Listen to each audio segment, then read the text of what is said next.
शम्भो महेश त्रिनेत्र शिवाकान्त शान्त स्मरारे पुरारे त्वदन्यो वरेण्यो न मान्यो न गण्यः।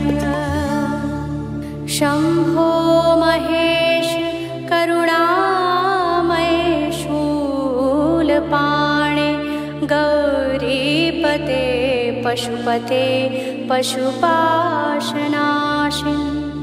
काशीपते करुणया जगदेतदेकस्त्वं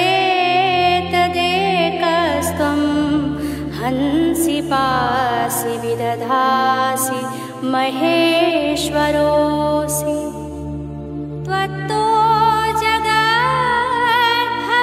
देव भवस्मरारे त्वय्येव तिष्ठति जगन्मृड विश्वनाथ त्वय्येव गच्छति लयं जगदेतदीश लिङ्गात्मकं हर चराचर विश्वरूपे।